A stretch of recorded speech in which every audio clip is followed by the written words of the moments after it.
le débiteur a peur si le créancier connaît que son débiteur a peur de saisie, il peut procéder à l'injonction de payer.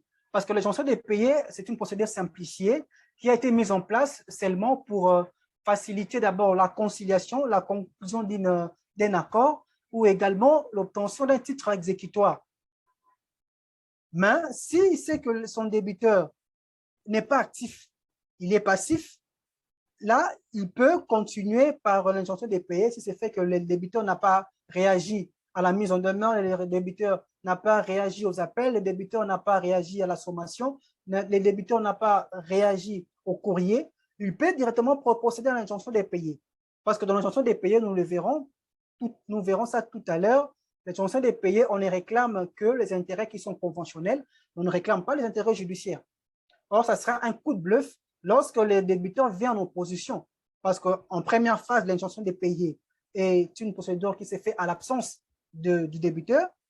Une fois qu'on obtient l'ordonnance ou la décision, le débiteur est signifié à personne, soit à résidence, de la décision de l'injonction de payer, il vient en opposition. Et une fois qu'il vient en opposition, vous verrez que ça va encore retarder les choses s'il n'y a pas eu accord, alors que je conseillerais dans ce cas de pouvoir seulement assigner en paiement si le créancier veut également, si le débiteur est de mauvaise foi, d'assigner en paiement au fond pour solliciter également de dommages et intérêts judiciaires.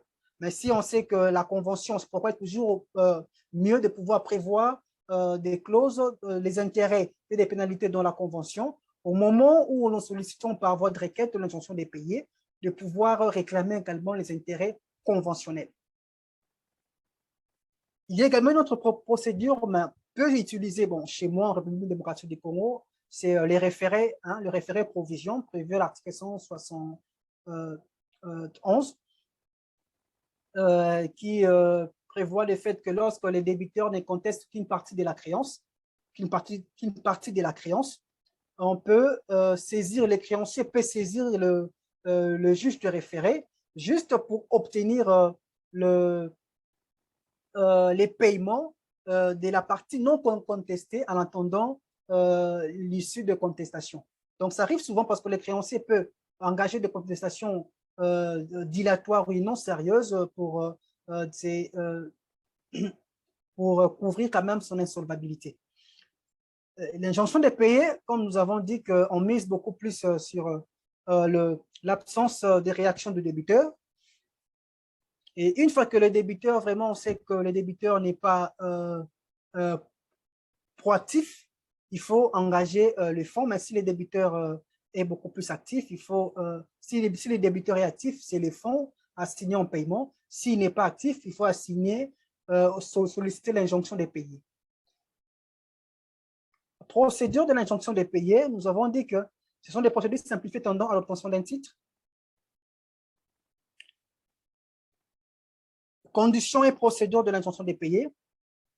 On a dit que l'injonction de payer est envisageable pour des créances certains liquides et exigibles qui sont constatés soit par un écrit, un chèque sans provision, un contrat, l'acceptation des effets de commerce, un acte de reconnaissance. Tous ces éléments peuvent servir de base pour justifier la certitude de la créance, la liquidité de la créance et l'exigibilité. La créance est certaine lorsque ça ne souffre d'aucune contestation. Mais le plus souvent, au moment des paiements, les débiteurs évoquent certaines questions de l'inexistence de la créance. Ils disent que la créance n'est pas certaine. Le montant, ils contestent le montant de la créance, tant le principal que les intérêts. Mais si c'est fait que la créance est contestée par des actions sérieuses, le juge est libre d'apprécier la certitude de la créance au moyen des éléments qui vont accompagner la requête.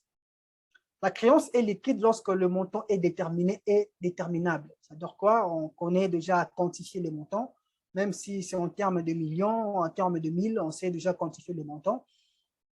Exigible lorsque les débiteurs ne peuvent pas se prévaloir des termes. C'est pourquoi la durée est toujours importante, donc les délais toujours importants pour pouvoir se situer, pour pouvoir engager la procédure de recouvrement ou d'injonction des pays. Et pour ce faire, c'est que le demandeur doit former une requête adressée au président du tribunal des commerces le plus souvent. Le législateur invoque ces mots la question de la juridiction compétente. La requête doit comprendre tous ces éléments, les noms, indications précises du montant, ventiler également la créance en principal et les intérêts. Mais j'avais dit que seuls les intérêts qu'on doit réclamer sont les intérêts conventionnels, prévus préalablement dans la convention. Ce ne sont pas les intérêts judiciaires, ni les intérêts issus, par exemple, d'un délit. Ce ne sont pas un délit, par exemple, un accident. On ne peut pas recouvrer quand même un délit par voie d'injonction de payer. Ce sont des intérêts purement contractuels. On doit prévoir également, lorsque le débiteur réside dans notre ressort, l'élection de domicile. Et il doit produire en original les différentes pièces. C'est pourquoi on avait insisté sur l'archivage. C'est important parce que ça te permet de pouvoir faire un recouvrement efficace et efficient. Lorsque vous avez un bon archivage, vous avez constitué des pièces, vous devez annexer ça dans la requête, soit en photocopie certifiée conforme, soit en original pour permettre au président de la juridiction de prendre une décision vous accordant l'injonction des pays.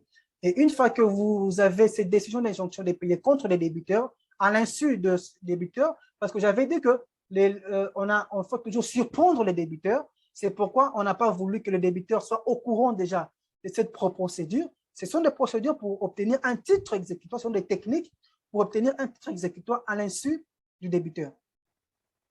Et une fois qu'on a cette décision, on est obligé de signifier, à peine de caducité la décision dans les 3 mois de sa date.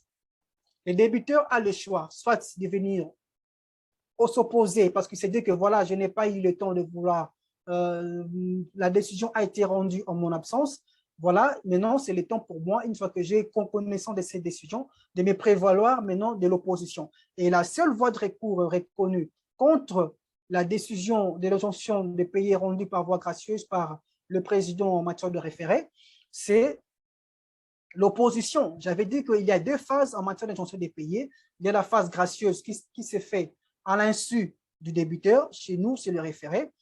Le président prend une ordonnance et ordonne et reprend le montant, cristallise le montant à recouvrer avec les intérêts s'il y a lieu.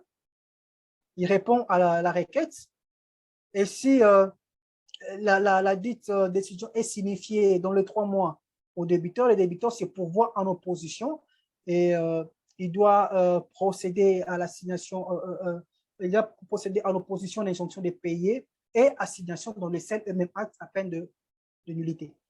Et dans les 15 jours de la signification, le débiteur doit se prévaloir en opposition. Mais si la signification n'a pas été faite à personne, le délai de 15 jours va courir au moment de la signification du premier acte d'exécution. Nous avons dit que l'exemption des payés poursuit l'obtention d'un titre exécutoire. Une fois qu'on a ce titre exécutoire qui sera un jugement ou une ordonnance revêtue de la formule exécutoire en cas de la passivité du débiteur, on doit procéder à une saisie, soit conservatoire, soit de voie d'exécution, saisie, attribution, saisie, rémunération. Ça dépend de la secte de saisie. On doit, et une fois que le débiteur est signifié du premier acte de saisie, le créancier, le débiteur peut former opposition et cette opposition suspend l'issue du recouvrement. C'est pourquoi il est toujours conseillé de pouvoir ne donner pas, parce que ce qui se fait le plus souvent, il y a de significations masquées. Ça retarde l'exécution, parce que quand maintenant on a déjà dépensé l'argent pour obtenir et le temps nécessaire pour obtenir la décision de l'injonction des payés, une fois qu'on passe aux voies d'exécution, il faut directement continuer. Mais si la signification n'a pas été faite à personne, pour des sociétés, la signification est faite à personne lorsqu'on est signifié à la personne qui est habilitée à recevoir les actes, les secrétariats ou les directions, par exemple les secrétariats juridiques, les départements juridiques ou les directeurs juridiques ou les gérants lui-même. Ça peut être considéré que la signification a été faite à personne. Mais à domicile, pour des cas de personnes physiques, chez nous, c'est que ça obéit au principe de signification des exploits, soit à personne, soit à domicile. signifier peut-être aux parents, alliés, voisins, maîtres, serviteurs ou bien à la mairie. Une fois que le président, il est souvent recommandé à former, soit à servir assignation en opposition, l'opposant, une fois informé de la décision, est tenu de pouvoir faire opposition dans les délais de 30 jours à dater de la signification. C'est-à-dire qu'une fois qu'il est en opposition, il doit servir à opposition en injonction de paix et assignation dans les délais de 30 jours à peine de caducité. Donc, c'est à peine de déchéance, je crois bien. Et avant tout débat, les tribunaux proposent la conciliation, c'est pour permettre une conclusion d'un acte transactionnel, un protocole d'accord, un procès verbal qui va constituer un titre exécutoire qui sera signé par les parties, qui va répondre les nouvelles conditions de paiement et en cas d'impayé, le créancier sera avec ce procès verbal signé lorsque la conciliation est aboutie à procéder à la saisie. Et si la conciliation n'aboutit pas, le juge sans délai permet aux parties de pouvoir plaider sur les fonds de leur créance. Et la voie d'appel prévue, c'est un autre cas qui est constaté, c'est les 30 jours à dater du prononcé de la décision. Prononcé de la décision, mais beaucoup plus souvent, on a cru que le droit WADA est venu un peu renforcer la célérité par la mise en place des procédures, mais le fait de renvoyer également aux procédures internes, puisque le droit OHADA n'a pas régi la procédure judiciaire interne, on renvoie aux procédures internes. Le plus souvent, le juge prend plus de temps que prévu, oubliant que c'est une procédure qui nécessite célérité. Ils peuvent prendre, après la mise en délibéré de l'affaire, ils peuvent prendre 2 mois, 3 mois, 1 mois. Et des fois, lorsque les délibérés, les prononcés interviennent en dehors des délais légaux qui est de 30 jours, et je crois que la CCJ a jugé, c'est pour l'article 49, on peut transposer ça ici, pour les cas d'appel, on peut transposer ça, les délais à prendre en considération ici, la date, ce n'est pas de prononcer, mais c'est plutôt la date de la signification de la décision. Si la décision n'a pas été prononcée dans les délais de la loi, parce que la CCJ a qualifié que le droit WADA n'est pas venu sacrifier ou saper les droits de la défense. Les droits de la défense existent, on doit observer ça. Les décisions ne doivent pas intervenir dans le délai de la loi. Et les délais pour former appel contre la décision d'injonction de payer est de 30 jours. En droit congolais, les délais, parce que ça semblait un peu un problème, parce qu'on dit dans les conditions de droit national, chez nous, en République démocratique du Congo, par exemple, c'est l'un des États partis au traité, les délais, par la loi de 2001, institution des tribunaux de commerce, est de 8 jours pour faire appel dans les matières commerciales. C'est également la célérité. Donc, la CCJ est venue même élargir, plutôt que de pouvoir réduire encore, c'est venu même élargir les délais pour faire former appel en matière commerciale en République démocratique du Congo. C'est de 8 jours et pour faire opposition de 8 jours. Article 40 de la loi de 2001. Mais avant, c'était après 8 jours, les parties s'est précipité au greffe pour obtenir les certificats de non-appel dans les 8 jours pour la position de la formule exécutoire sur la décision. Mais la CCJ a tranché que les conditions du droit national ne sont pas les conditions des délais. Les délais déjà déterminés par l'acte uniforme et les conditions sont des conditions des formes, c'est-à-dire comment on doit faire appel. Les conditions, est-ce qu'il faut qu'il y ait un acte d'appel? Ce ne sont même pas aussi des conditions prévues, je crois bien si j'ai bonne mémoire, par l'acte uniforme portant procédure simplifiée, je crois, les conditions de l'article 311 et 313 comme ça, qui prévoient les conditions d'appel déjà. Il faut que répondre les mentions, les motifs d'appel dans l'acte d'appel. Ces conditions dépendent des États parties. Maintenant, que dire de saisie? Que comprendre de saisie? Si c'est fait que le créancier a obtenu un titre exécutoire, une injonction de payer, la position de la formule exécutoire sur la décision d'injonction de payer, où il y a un jugement qui se substitue, parce qu'on dit que le jugement qui intervient en phase d'opposition se substitue à la décision de l'injonction de payer. Ou s'ils ont fait appel, l'arrêt de la cour d'appel se substitue à la décision de l'injonction de payer. Il peut pratiquer une saisie. Et la base de la saisie, comme j'avais dit, c'est l'article 28.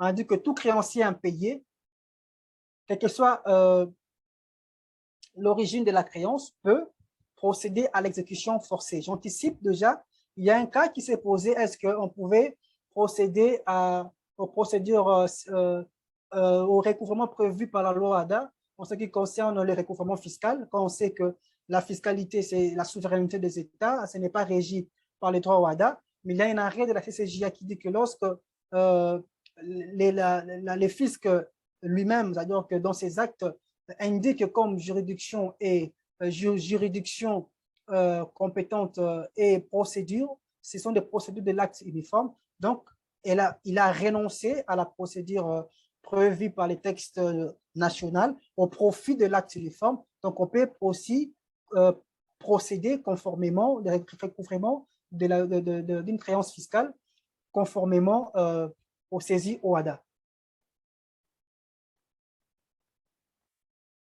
Mais on avait dit tantôt que les recouvrements, les créanciers se mettent dans un dilemme. Il peut absolument il a risque de perdre sa clientèle. Alors, s'il ne veut pas à tout prix, s'il ne veut pas perdre sa clientèle, l'acte uniforme portant procédé simplifié de recouvrement prévoit à la fois des procédures simplifiées qui sont l'injonction de payer lorsque c'est la créance, l'injonction de délivrer ou de restituer, selon que le droit à réclamer ou à restituer. Là, on verra plus tard les cas de la saisie appréhension et saisie revendication qui nécessitent absolument qu'il y ait une injonction de délivrer ou une décision de délivrer ou de restituer la chose. Il peut soit pratiquer des mesures conservatoires qui sont des mesures par le terme de précaution, qui sont des simples mises à demeure en premier lieu. Parce que autant pour l'injonction de payer, c'est deux phases. Les mesures conservatoires également en deux phases, se déroulent en deux phases. Il y a la phase précontentieuse et la phase contentieuse. La première phase se déroule à l'insu du débiteur. Le débiteur n'est pas au courant. C'est juste pour faciliter, pour décourager certains débiteurs qui organisent leur insolvabilité. Pour préserver les rapports, il y a certains débiteurs qui agissent dès la signification d'une mesure conservatoire. Il peut proposer les paiements ou il peut écrire directement au tiers saisi de pouvoir ordonner les paiements, ou il peut demander que les créanciers puissent vendre directement le bien qu'il a saisi. Et ça, ce sont des moyens non contraignants pour pouvoir fidéliser quand même les relations des clients. Et le mesure conservateur, à la différence des voies d'exécution, c'est que ce sont des mesures un peu de précaution conservatoire prises pour mettre sous main de justice le bien du débiteur au fin de se faire payer sur le prix ou après vente de ces prix ou bien lorsqu'on saisit après décision de la justice de ces biens. En première phase, c'est la phase gracieuse, comme j'avais dit, il faut que la requête. L'article 54 dit qu'il pose deux conditions pour pratiquer une saisie conservatoire. Il faut que la créance soit fondée dans son principe et des circonstances de nature à menacer le recouvrement. Les deux conditions sont prévues uniquement, contrairement aux voies d'exécution où on prévoit la liquidité, la certitude ainsi que l'exigibilité de la créance. Pour les mesures conservatoires, on ne prévoit que deux conditions pour pouvoir pratiquer une saisie. Et l'article 55 également prévoit certains actes qui sont assimilés aux actes uniformes au titre exécutoire, par exemple. Il y a les chèques sans provision, c'est pas des payés par des effets de commerce. Il y a certains qui sont prévus à l'article 55. Les mesures conservatoires, nous avons dit que ça s'opère d'abord par voie de requête. Il faut que les créanciers puissent adresser la requête. Il faut que le créancier puisse adresser la requête au président de la juridiction, soit du domicile du débiteur, soit de la situation de bien à saisir. Si ça porte sur la situation de bien à saisir, donc il faut, ça n'a pas un effet général sur tous les biens. Si c'est fait que le président a autorisé de saisir un bien mobilier se trouvant, par exemple, dans un autre ressort que du débiteur, la saisie ne portera que sur l'étendue de ce territoire-là. Et alors, pour d'autres biens, il faut également obtenir les autorisations. Lorsque on saisit le juge du domicile du débiteur, ça a un effet général sur tout le bien se trouvant dans les territoires de l'un des États parties. Mais le créancier a le choix, s'il a un titre exécutoire, soit de procéder directement par le voie d'exécution, on en arrivera. S'il ne dispose pas d'un titre exécutoire, parce qu'on dit que nul ne peut se faire justice soi-même, seul le fisc dispose des privilèges de préalable et d'exécution d'office. Les fiscs eux-mêmes émettent des titres, les amers, pour procéder au recouvrement fiscal, aux ATD, aux ventes, saisies-ventes, autre chose. Les personnes physiques ou morales de droit public ou privé, sauf le fisc, doivent absolument passer pour obtenir les autorisations auprès des juges compétents, selon que la matière est civile ou commerciale, selon que la créance est civile ou commerciale, selon que les débiteurs est une personne commerçante ou non. Ça détermine également la compétence parce que dans la plupart des cas, lorsque la créance est civile, on peut saisir en République démocratique du Congo en fonction des montants. Lorsque cela ne dépasse pas $2000, on saisit les tribunaux de paix. Lorsque ça dépasse $2000, on saisit les tribunaux, les présidents des tribunaux des grandes instances. Donc, une fois qu'on adresse la requête, on doit prouver dans la requête les deux conditions prévues à l'article 54, que la créance paraît fondant son principe, c'est-à-dire quoi, il y a un commencement de preuve de la créance, ou si la créance et les circonstances de nature à menacer les recouvrements. Je crois bien que si j'aurais cette opportunité d'être encore invité une fois, ce sont des matières qui nécessitent encore une autre intervention, ça nécessite beaucoup de temps. Je suis en train de survoler. Si la créance n'est pas, les circonstances de nature à menacer de recouvrement sont prévues par la CCJA, on dit que le juge apprécie ces circonstances-là de nature à menacer des recouvrements. La CCJA a prévu de manière non exhaustive la plupart de ces circonstances. Et une fois qu'on a la décision doit être signifiée à peine de caducité au débiteur. À peine de caducité, la décision doit être signifiée au débiteur. Et une fois que le débiteur est au courant de la décision, disons, les créanciers a le choix, soit de signifier l'ordonnance, mais ce n'est pas vraiment prudent parce que le débiteur peut organiser son insolvabilité, aller clôturer ses comptes en banque, retirer son argent. Il n'est pas souvent conseillé de signifier l'ordonnance d'injonction des pays, la décision autorisant la saisie conservatoire, mais on peut, les débiteurs peuvent être au courant de cette décision ou de cette autorisation le même jour de la saisie. C'est-à-dire, on a l'ordonnance, on peut pratiquer soit selon l'assiette, la saisie conservatoire de biens meubles corporels ou la saisie conservatoire des biens meubles incorporels. Il peut s'agir soit d'une saisie conservatoire des créances lorsque ça porte sur les créances, une saisie appréhension, une saisie de biens meubles également incorporels, une saisie des droits des associés.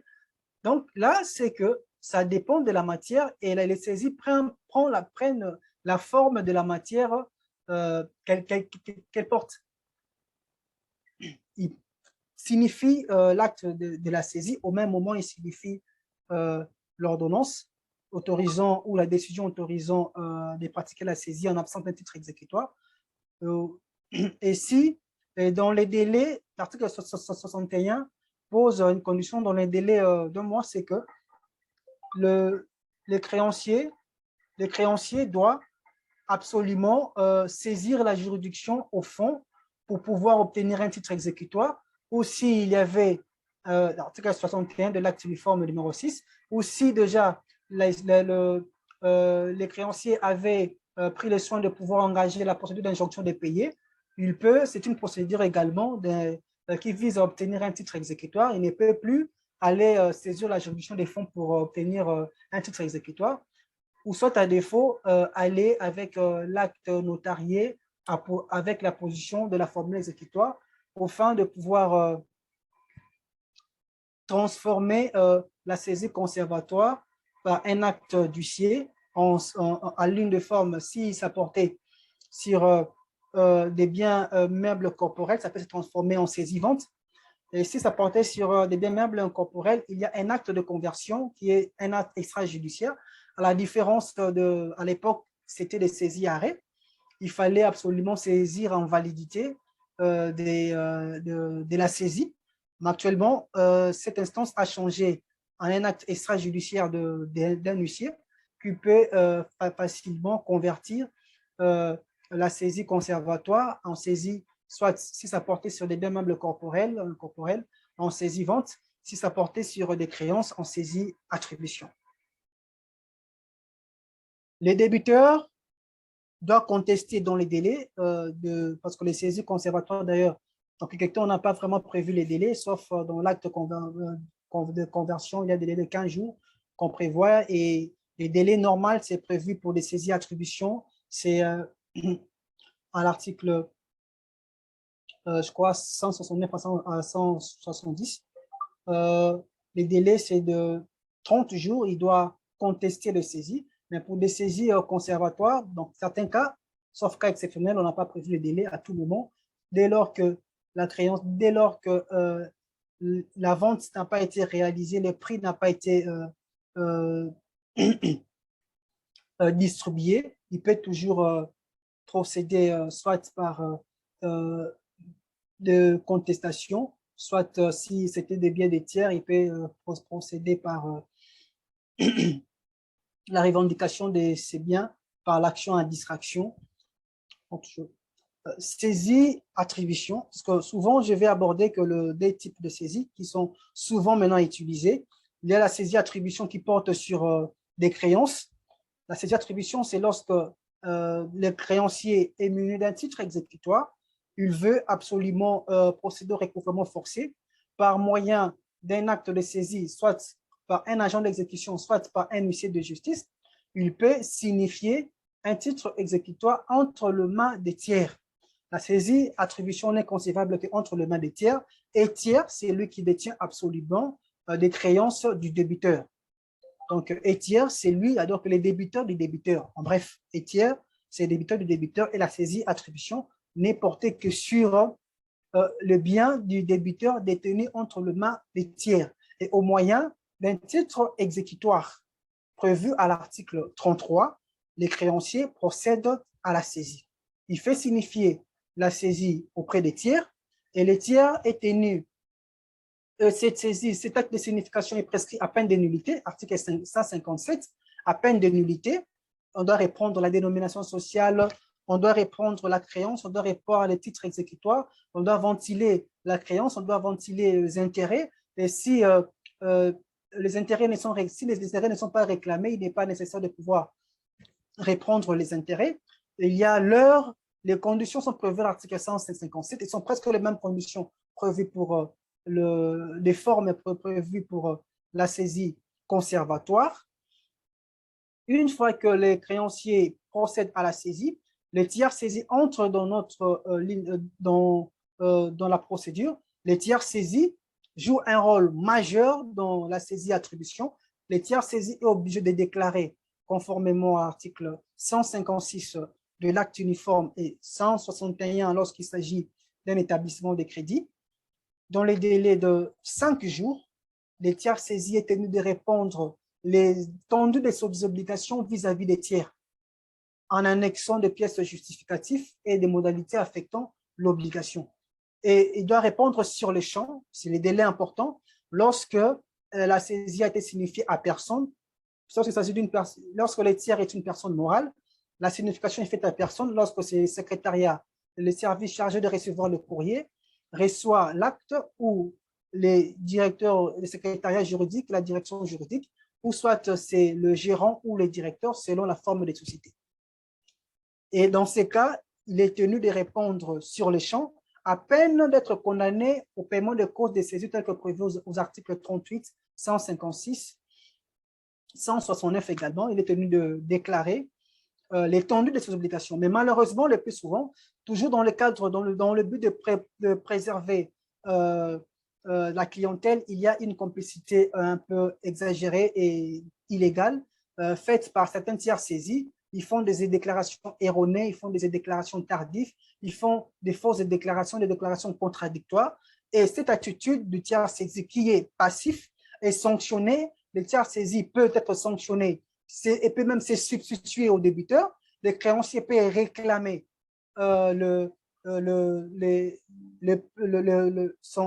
sa créance auprès de tiers saisis. Et c'est ce qui arrive le plus souvent, parce que le plus souvent, les débiteurs directs ne sont pas passifs. Les débiteurs directs recourent au dilatoire. Et le plus souvent, ce sont des établissements de crédit et assimilés qui font objet de saisies et qui sont des tiers saisis. Et ce qu'ils font beaucoup plus, c'est parmi les techniques de recouvrement toujours, on l'utilise souvent, et c'est le cadeau de WADA, c'est qu'ils font beaucoup plus les tiers saisis. Ils font des saisies forfaitaires sur les banques, toutes les banques, espérant que la banque va faucher sur une déclaration, va tomber sur une déclaration tardive, contradictoire, erronée, n'est pas annexée de pièces justificatives, au fin de poursuivre les banques en paiement de cause de la saisie ou en possession d'un titre exécutoire. Ça arrive le plus souvent parce que souvent, les débiteurs personnes physiques sont insolvables, ils sont introuvables. Des fois, ils changent de résidence à tout moment. Et faute des bases de données, les créanciers utilisent ces tactiques, ils pratiquent des saisies dans toutes les banques. Une fois que la banque tombe dans l'erreur, la banque sera sanctionnée au paiement de cause de la saisie et la banque deviendra, ou les tiers saisis deviendra les débiteurs directs et il y aura juste l'action récursoire contre les débiteurs en cas de paiement. Donc, les tiers saisis retenant qui sont tenus de payer dans les délais sur les champs lorsque la saisie est signifiée à personne ou dans les délais de 5 jours lorsque c'est signifié, lorsque la saisie est signifiée, je disais, à domicile. Donc, c'est ça. Et doit répondre directement à l'huissier qui est instrumenté et non adressé au greffe ou au président de la juridiction. Une fois que, parce que lorsqu'on adresse une déclaration au greffe, ça vaut absence de déclaration. Donc, il sera également condamné pour des déclarations tardives, absence de déclaration erronée, et il est tenu de pouvoir payer. Et le tiers saisi, maintenant, c'est que le créancier est tenu de dénoncer cette saisie après signification au tiers dans le délai de 8 jours. Je note que l'article 335 de l'acte uniforme portant procédure simplifiée de recouvrement dit clairement que les délais prévus dans l'acte uniforme sont des délais francs. Donc, les liesses ACO et les liesses ACOEM ne sont pas computés. Lorsqu'on prévoit, c'est un délai de 8 jours, donc c'est 10 jours. Lorsqu'on prévoit, c'est 5 jours, c'est 7 jours. On prévoit 30 jours, c'est 32 jours. Mais si le dernier jour tombe un jour férié ou un dimanche, par exemple, les derniers jours, je dis, ce n'est pas tous les jours, donc les 30 jours. Lorsque les 30 jours tombent, par exemple, un dimanche, un jour férié, ou soit lorsque le 8e jour ou le 5e jour tombe un jour férié, cela est prolongé. Donc, les jours suivants, on peut recevoir les contestations. Et le créancier, les débiteurs paient ses pouvoirs en contestation devant la juridiction compétente, c'est-à-dire doit saisir la juridiction présidentielle prévue à l'article 49 sur pied des articles 169 et 170. Il le prévoit, il doit se contester soit les conditions de forme de la saisie prescrites à l'article 157, donc on doit observer soit le fond, dire qu'il n'y a pas la créance n'existe pas, et le président peut ordonner la main levée de la saisie ou il peut confirmer la saisie. Le débiteur peut également notifier à ces tiers saisis de pouvoir payer lorsque le débiteur est de bonne foi. Et une fois qu'au premier degré, en première instance, j'avais dit que constituent le titre exécutoire des décisions exécutoires non définitives même, qui sont rendues par exemple, qui confirment, qui valident la saisie, alors que la décision n'est pas encore définitive, n'a pas encore épuisé le voie de recours. Les créanciers peuvent, par ces décisions qui condamnent les tiers saisis, aller faire pratiquer d'autres saisies. Donc, ça vaut au titre exécutoire. C'est parmi les techniques pour d'abord changer un tiers saisi, substituer un tiers saisi et également obtenir un titre exécutoire contre les tiers saisis. Et là, sur présentation de la décision, les tiers saisis est tenu de pouvoir payer les sommes saisies. Et l'article 154 dit qu'une fois qu'on la saisie attribution importe attribution immédiate. Mais la saisie-attribution, j'avais dit, ne résiste pas à la procédure de collectif d'apurement passif. Lorsque, par exemple, les règlements, les débiteurs est déjà sous les régimes d'attribution, des régimes de redressement judiciaire ou des préventions préventifs, des règlements préventifs, la saisie ne vaut pas. Donc, la saisie, attribution, les recouvrements ne seront que un recouvrement des papiers. On ne peut pas recouvrer contre un débiteur, mais seulement si la saisie précède la mise en place d'un régime collectif. On dit que l'article 154 dit qu'il y a attribution immédiate des sommes saisies au profit du patrimoine du créancier, et c'est juste retardé. C'est une fiction juridique, c'est retardé seulement dans les délais de 30 jours prévus pour les débiteurs à venir contester. J'avais dit tantôt que l'article 28, saisie attribution, les saisies immobilières, ça s'applique beaucoup plus. Saisie à rémunération, c'est qu'on ne peut pas pratiquer une saisie attribution sur des créances des salaires. Le législateur WADA a prévu une saisie rémunération. Il y a la procédure qui est prévue, il y a la conciliation également. Et on doit déposer la requête devant la juridiction compétente pour tentative de conciliation, mais également un procès verbal, mais également dans la limite prévue par la loi, parce que les salaires ont un caractère beaucoup plus alimentaire, parce que la loi prévoit une limite. En République démocratique du Congo, je crois que c'est l'article 127 qui prévoit la fourchette pour pouvoir procéder. Mais si c'est fait que la saisie attribution ou les saisies immobilières sont infructueuses, les créanciers sont tenus de pouvoir saisir le bien immobilier qui est protégé par les débiteurs, et la procédure est connue. J'ai même hier marqué les délais sont importants.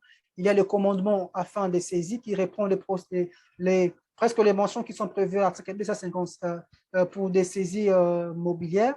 Mais ici, on ajoute également les titres exécutoires, on ajoute la mention du titre foncier également. On ajoute également certaines mentions qui sont contenues dans l'article 254 à peine de nullité. J'aimerais un peu insister, c'est que la nullité prévue en matière de saisie immobilière, c'est distinct un tout petit peu de nullité prévue en matière de saisie mobilière, parce que là, le législateur a dit que c'est à peine de nullité sur le plein droit, mais en matière immobilière, il y a la disposition sur l'article 296 dit que lorsque, là maintenant, il n'y a pas de nullité sans texte, mais ici, il faut prouver le préjudice. Or, en matière de saisie immobilière, il n'est pas besoin de prouver le préjudice. Mais ici, dans certains cas, en matière immobilière, il faut prouver le préjudice que les débiteurs aillent à sentir par rapport à l'inobservance de certaines conditions prévues dans l'article 254. Et les délais et le commandement vaut d'abord mesure une mise en demeure lorsque ce n'est pas publié, parce qu'on accorde des délais de 20 jours aux débiteurs de pouvoir payer à l'amiable. Ces débiteurs ne payent pas. Dans les délais de 50 jours, le commandement est publié, c'est-à-dire qu'il est publié à la conservation foncière. Après la phase de la publication, on va à la phase de la préparation de la vente. Il y a la rédaction des cahiers de charges qui prévoit même le dossier éventuel. Et les débiteurs, cela doit se faire dans les délais requis. Et les débiteurs doivent venir faire ces observations plus tard, 5 jours avant l'audience éventuelle. Et l'audience éventuelle se déroule, on discute uniquement sur les observations faites au cahier de charges. Et si on valide les cahiers de charges, on continue avec l'exécution. Et si on ne valide pas, c'est que les débiteurs, les créanciers peuvent réitérer le commandement.